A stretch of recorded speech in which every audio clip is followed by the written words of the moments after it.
বৃষ্টি পর গ্রামে ঈদের চাঁদ উঠেছে খুশিতে সবাই আত্মহারা। সকালে উঠে সব নামাজ পড়তে যেতে লাগলো। রাস্তার মধ্যে মধ্যে অনেক ভিড় জমিয়ে থাকতে শুরু করলো।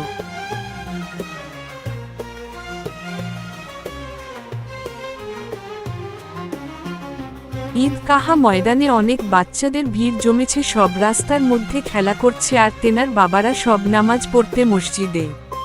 ঈদ মানে তো বাচ্চাদের সব আনন্দ খুশির উৎসব। বাচ্চা দেখে নিয়ে তো ঈদের আনন্দ। 30টি রোজা রাখার পর ঈদে আনন্দ করাটাই মজা আলাদা। ঈদের নামাজ শেষ করে বাড়ির দিকে নিজের বাচ্চা থেকে নিয়ে হাত ধরে হাঁটতে লাগবো। অনেক কিছু বাবারা তার ছেলে দেখে কিনে দিল অনেক কিছু। বাচ্চাদেরকে নিয়েই তো খুশি ঈদের। হাজরার সংসারে বলতে দিনার স্বামী অনেক দিন আগে মারা গিয়েছে। তার সংসারে নাসিম তার ছেলেকে নিয়ে সংসারটা চালিয়ে নেয়। তার ছেলের জন্য ভালো মন্দ কিছুই করতে পারছে না। হাজরা সংসার খুব অভাবের মধ্যেই চালাচ্ছেন। তার ছেলেকে নিয়ে তাতে অনেক খুশি আছে।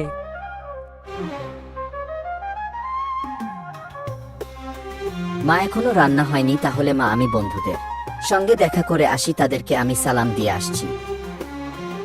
না নাসিম বাবা, রান্না এখনো হয়নি, তুই তাহলে তোর বন্ধুদের সঙ্গে দেখা করে আয় বাবা, তাহলে আমার রান্নাটা হয়ে যাবে। ঠিক আছে মা, আমি তাহলে আমার বন্ধুদের সঙ্গে দেখা করে আসছি, তাহলে তোমার তাহলে রান্নাটা হয়ে যাবে। নে আমায় খেতে দেবে। মা আমি চলি।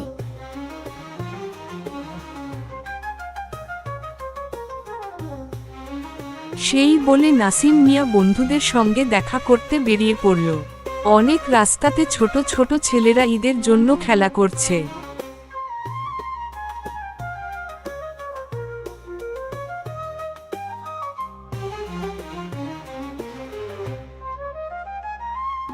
দেখ বন্ধু, নাসিম দাদা তার বন্ধুদের সঙ্গে দেখা করতে যাচ্ছে। আমরা তো দুই বন্ধু মিলে খেলা করছি। চন্দ্র অন্যদিকে খেলতে যায়। এখানে তো অনেকক্ষণ ধরে খেললাম, চল বন্ধু আমরা ওই দূরের গাছতলায় যাই।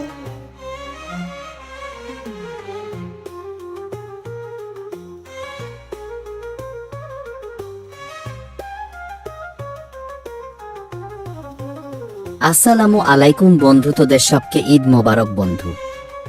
তোদের জন্য যেন ঈদের দিন তা আল্লাহ খুব ভালো কাটুক, এইটাই আল্লাহর কাছে চাইছে। কই বন্ধু তোরা সালামের উত্তর দিলি না কেন তো বন্ধু? ঈদে তুই আবার ছেঁড়া জামাতে যে নামাজ পড়েছে, তাও আবার আমাদের সঙ্গে ঘুরতে এসেছে। তোর মতন ভিখারি আমাদের সঙ্গে মানায় না, লোকে দেখলে আমাদের নিন্দা করবে। তোরা কত ভালো পোশাক পরে আছি আর তোর বন্ধু পরে আছে ছেঁড়াটা জামা, যা এখান থেকে আমরা কোন ভিখারিকে সাথে নেব না। তোর মতন ভিখারিকে আমরা কাছে নেব না। হাহা বলক দেখে বন্ধু করতে তোর মন চাইছে, হাহা যা যা এখান থেকে।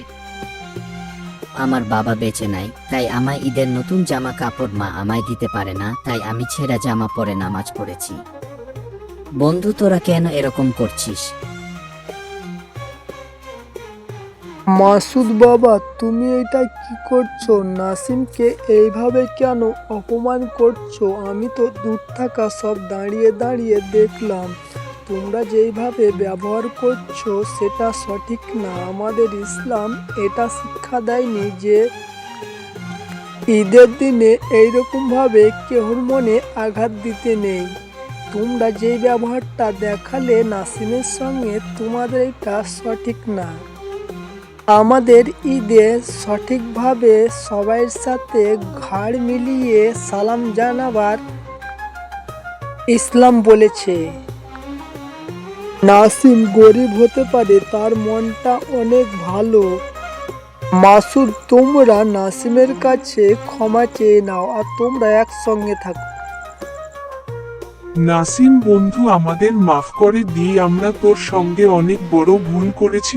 ঈদের দিনটা সবাই মিলে একসঙ্গে কাটাবো বন্ধু।